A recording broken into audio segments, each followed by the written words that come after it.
From the Cronkite studios in downtown Phoenix, this is Cronkite News. A new report out today looks at the ways to balance the benefits and risks of opioid use. The report says opioids are necessary and they should not be cut off from people who need them. Cronkite News reporter Tyler Fingert spoke with a Valley woman who has used opioids to manage her pain. Tyler? Annika, it's a lengthy, nearly 400-page report. In a time when opioids are under fire across the country for the abuse that happens, there's another side that often gets forgotten: the people who need them to manage pain and get them legally. This is where Lori Nichols spends most of her day due to nerve damage near her spine. The way it feels, it's like someone's got a claw that is made out of stainless steel, and the points are sharp, and it's gripped around your spine. Because of that chronic pain, she was prescribed opioids for relief. It's helped me lead a more normal life because the less you are restricted by the severity of the pain, the better you can function. Her story is similar to others across the country who use the powerful drugs to manage pain. A new report out today from the National Academies of Sciences, Engineering, and Medicine give recommendations to the FDA, state, and local governments on actions they should take, like limiting supply, influencing prescribing practices, and more FDA monitoring. The committee sought balance in their recommendations concerning opioids. Opioids have an undisputed role in the management of pain of particular types. The report does stress there are other options besides opioids. Lori uses alternatives like ketamine injections and seeing a chiropractor in combination with painkillers. But losing the pills would be a big concern because it's one of the things in her arsenal that has provided her relief. There are other means, but if you take away opioids, it's like taking away a leg of a three-legged stool. The report says it will take years of coordinated effort to contain the current opioid epidemic and will require action by political and public health leadership to reduce new cases of prescription opioid use disorder. Tyler Fingert, Cronkite News. Making this also the largest opioid-related fraud takedown in American history. A major move on healthcare fraud announced today. Attorney General Jeff Sessions says upward of 400 people nationwide are being charged in healthcare fraud schemes resulting in $1.3 billion in quote-unquote false billings. Those charged include doctors and other healthcare providers across the country, including from Arizona. Cronkite News is dedicated to covering the opioid crisis in Arizona and nationwide. Our documentary, Hooked RX: From Prescription to Addiction, highlights the problems of painkillers here in our state. You can watch the documentary and find resources for getting help online at hookedrx.org. Typically this time of the year, the flu is the farthest thing from our minds, but the Arizona Department of Health Services says it is seeing record numbers this summer compared to last year. Cronkite News reporter Tyler Fingert joins us now. Tyler, why is this happening? Patricia, typically flu season runs from October to May, but this year typical is being thrown out the window. We're seeing a high number of cases this summer, and the health department isn't sure why. Just take a look at this. In a typical June, there are about 200 lab-confirmed cases in Arizona. Last month, we saw nearly 1,300 people get sick, so that's about a 550% increase from the average. The Arizona Department of Health Services says this year's flu season has been different than most. Flu is predictably unpredictable, so from season to season, we never know exactly when it's going to peak or which specific strains of the virus will be circulating. In this case, it's looked like instead of having a big peak, we've had sort of a sustainment of the flu and a lot more cases in the summer this year. At this point, you're probably asking, how can you protect yourself? The Arizona Department of Health Services says besides having a flu shot, which is normally no longer available this late in the season, you can do things like washing your hands, and if you feel sick, to stay home from work or school to make sure you don't spread whatever germs are making you sick. Tyler Fingert, Cronkite News. Childhood hunger is a bigger problem in the summer when school is out. Since 2012, Arizona's Summer Food Service Program has seen its participation rate drop by over 50%, according to the U.S. Department of Agriculture. The Summer Food Service Program is working to change those numbers. Arizona participation levels in the summer meal program are low at 12%, according to No Kid Hungry. But there is plenty of need for the program. And specifically in summer meals program, we know that there are dollars available through the summer meals through USDA and state agencies that administer the program. There are partners on the ground that are serving these meals. We see that there is an awareness gap. There are dozens of locations that participate in the program across the state, but between location, times, and dates, the information just wasn't easy to find. For one child, that meant traveling far in order to get a meal. I don't live around here. Though. My dad put me up at my house, and I come here. No Kid Hungry launched a service to help families find locations close to home. Getting all of this information is now as simple as sending a simple text. The process is simple. Text food or comida to 877-877. Put in your zip code and then scroll through the list of programs closest to you, and it seems to be working. So far this year, we've had over 300,000 texts to the service. This is actually more just this year than in all previous years combined. All children 18 and under are eligible to participate in the program, so take advantage of this service while it lasts. Some locations close as early as August 2nd.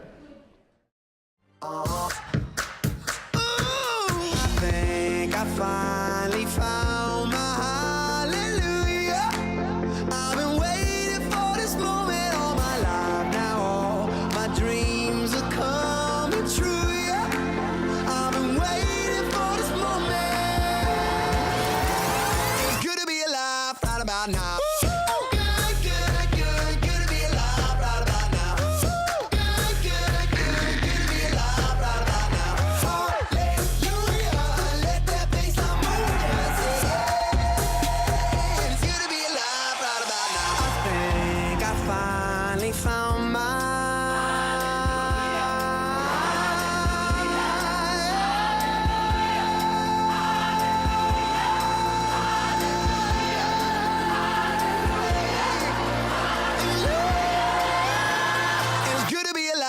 About now.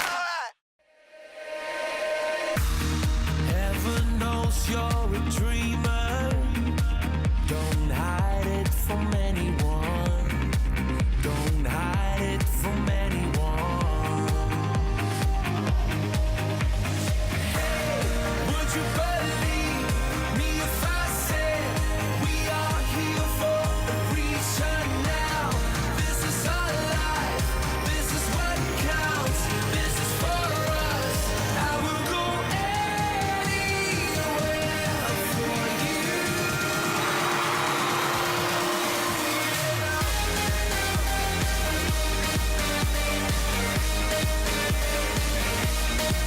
will go anywhere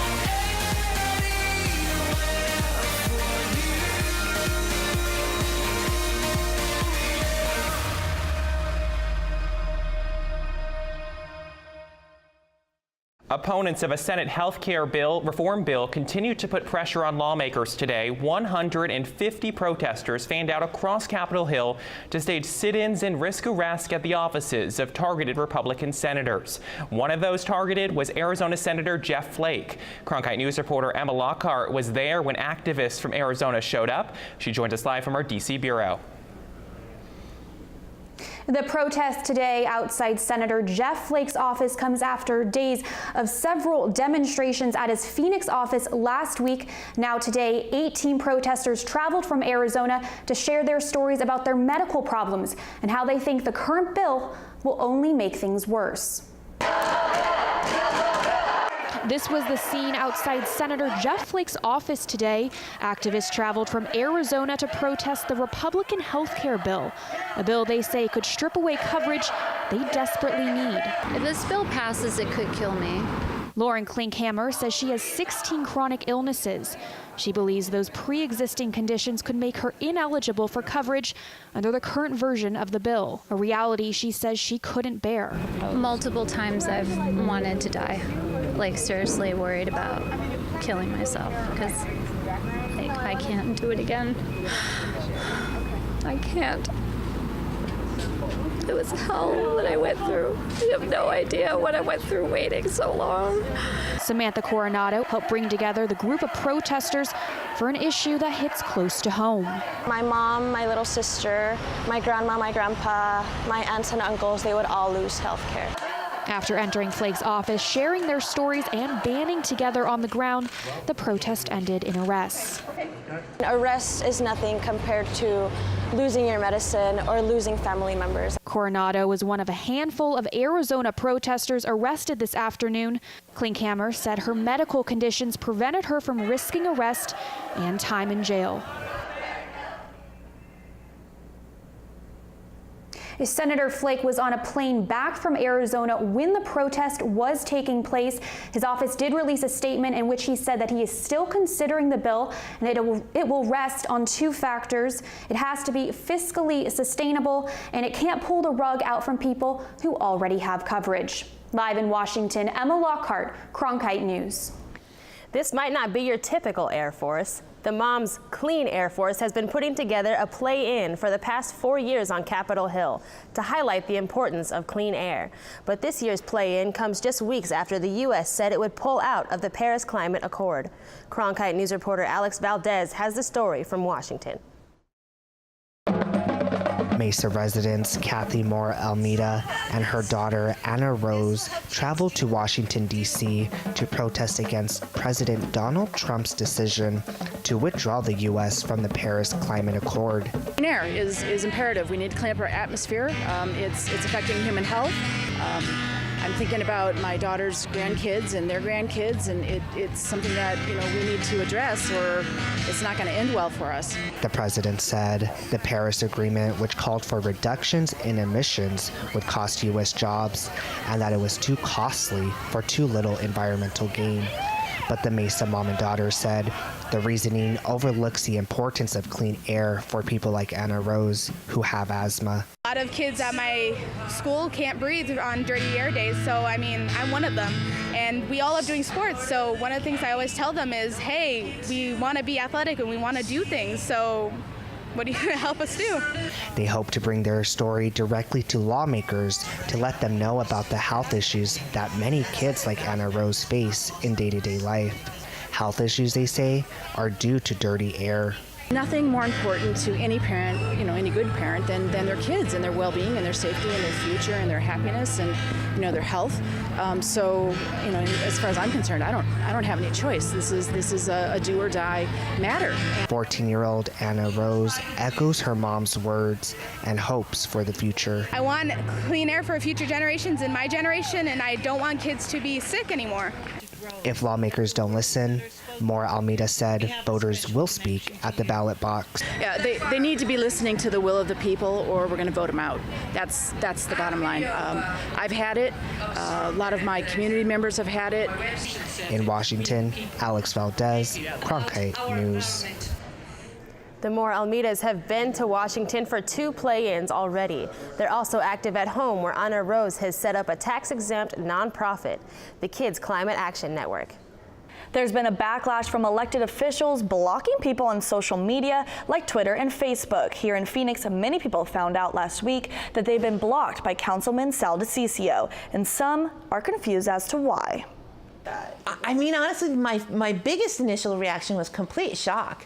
And then I was like, this is really not okay. Lori Narrett lives in Phoenix Council District 6, Sal DiCiccio's district. She says she was recently blocked from his Twitter page. I don't even know why, because I honestly never tweeted to or about him, ever. It's becoming a more common practice for elected officials to block users on their social media accounts. Pew Research conducted a poll just before the presidential elections and found social media users feel political conversations are angrier, less respectful, and less civil than in other conversations. Donald Trump has made blocking people on social media okay. Now, okay as the highest elected person probably in the world, but we still don't know the downstream effect because it's too new. Political consultant Douglas Cole says he thinks if someone that is not DiCiccio's constituent is causing unnecessary distraction, then blocking is completely fine. If these people that that he has purportedly blocked are not his constituents, well, you know, that's a whole different story, because he has a specific geographic area. If someone's harassing him from West Phoenix, North Phoenix, South Phoenix, you know, that's just noise, and I think he has every right to block them. However, for a constituent, Merritt says it's frustrating. But in a public capacity, you know, he was elected by and is paid by the residents of the city of Phoenix, of this district. And so we should have access to the information that he's sharing. Cronkite News repeatedly reached out to Councilman DeCicio's campaign manager and main office, but received no statement regarding this issue. Councilman DeCicio isn't the only politician blocking constituents. Last Friday, Arizona Representative Paul Gosar announced on Facebook that he reserves the right to block constituents for, quote, crude language or distasteful discourse. The lawmaker argues that blocking disrespectful constituents does not violate their First Amendment rights. A disclaimer on his page that reads, quote, we reserve the right to hide or delete user comments, and, quote, commenting on my Facebook is a privilege, not a right. Gosar says citizens who want to lodge a formal complaint may do so by calling his office or writing a letter. Here in Maricopa County, Sheriff Paul Penzone was recently questioned by Puente at the Unidos U.S. conference here in Phoenix for continuing to allow Immigration and Customs Enforcement access to undocumented immigrant detainees before they are released. Patricio Espinosa sat down with Sheriff Penzone to talk to him about that and the latest in that process. With only about 7 months in office, Sheriff Penzone hit the ground running. He announced the closing of Tent City, a decision many welcome. However, the presence of ICE agents in the Maricopa County Jail to interview and possibly deport detainees based on their immigration status continues to be controversial, particularly among the Latino community. We sat down with the sheriff and asked him whether or not he plans to change this. When we speak of the community, we're speaking about one particular section of a broad swath of the community. My concern and my position on this is very clear. If there's a person that another agency has an interest in, I'm not going to interfere with that process. I'm also not going to take a position where it's arbitrary. And like, look at this, let's just say that someone was in there for a very serious violent crime versus a lesser, maybe a misdemeanor. It's not my position to be arbitrary in deciding who they should or should not have access to. They have responsibility and authority. I am giving them the opportunity to act on their authority and determine how they want to go forward with that. And while the sheriff has no plans at this time to stop MCSO's cooperation with ICE, Penzone says he has reached out to the U.S. Attorney General's office to, quote, bring law enforcement together and discuss, he says, a lawful and constitutional way to handle this matter. We'll bring you more from his interview in the upcoming days. In the Broadcast Center, Patricio Espinosa, Cronkite News.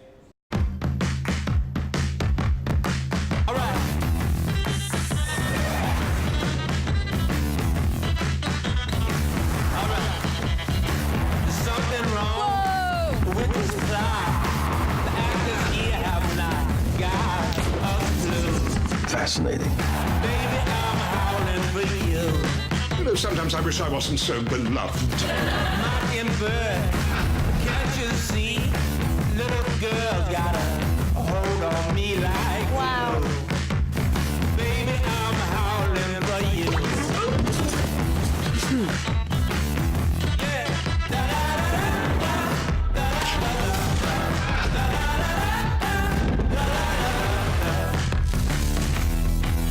It's literally one for the history books. Enjoy.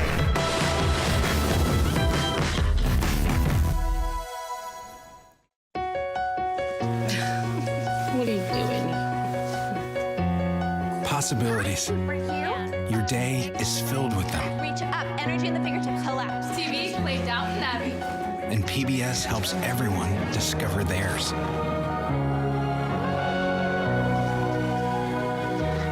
Anytime, anywhere. Up in the sky, you can see it. PBS, we're with you for life.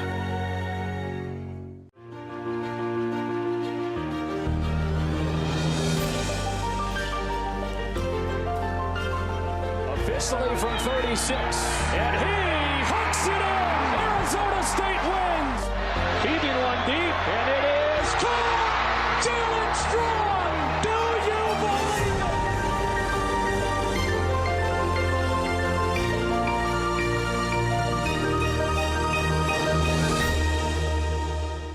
Summer weather means football season is nearing, and one ASU football hero is trying to make it big.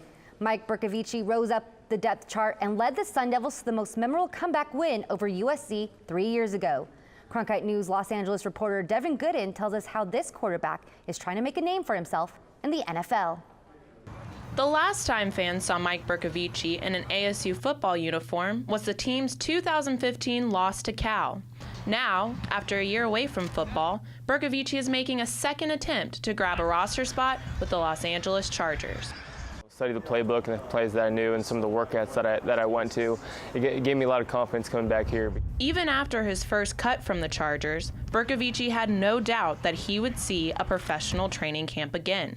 The day he got released to the day they called back, he never lost faith. He continued to work because he knew he'd get a call back at some point. Didn't know when, but at some point he would. During his year away from the league, Burke started to prepare for life without football and improve his skills in a different field. He was being mentored by some commercial real estate folks out in Arizona, which he really enjoyed. He was learning that side of the business because at one point you gotta go to the real world and you're not playing games anymore. It was in January when Mike was offered a second chance to make the Chargers team. But this summer, he still faces the obstacle of making the final 53-man squad. It was the phone call I was waiting for. I was late in last week of the season, and the immediate reaction was like, this is the opportunity I want. Last year, the Chargers retained only 2 quarterbacks, longtime starter Phillip Rivers and former Oregon standout Kellen Clemens. But Burke enters this season confident he can make the team. Those guys have been here double-digit seasons in the NFL, and I'd really admire that. But in year 2, I want to be at that same level, the same command, and I think that guys respect that. In Los Angeles, Devin Gooden, Cronkite News. In short order, the Sun Devil grad will be tested when quarterbacks report to training camp on July 29th. Women are continuing to make history in sports. All-time WNBA leading scorer Diana Taurasi has played with the Phoenix Mercury for 14 seasons, the longest of any Mercury player. She has left lasting effects on her fans and community around her and doesn't plan on changing that anytime soon. Diana Taurasi's basketball journey has taken her from Chino, California to Storrs, Connecticut to Phoenix.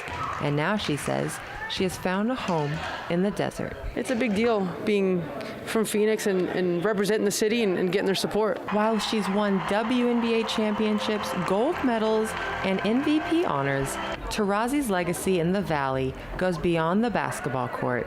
Her game touches everybody in the city. There's nobody in the city, I don't think, that doesn't know who Diana Taurasi is. Even if they're not a basketball fan, they know of Diana Taurasi. She's a great personality. Phoenix people see what she's like off the court. She's one of the nicest people out there. She'll take the shirt off her back to give it to someone in need. Assistant coach Todd Troxel, who has coached Taurasi both in the States and on her team in Russia, has seen firsthand her impact both overseas and in the U.S. She's never big time, ever, so she never big times people. She always makes them feel like important, and then for them, you see someone who's the best acting that way, I think it shows a lot. Taurasi broke the WNBA's career scoring mark last month, an accomplishment that was celebrated with a special Taurasi night at a recent Mercury game.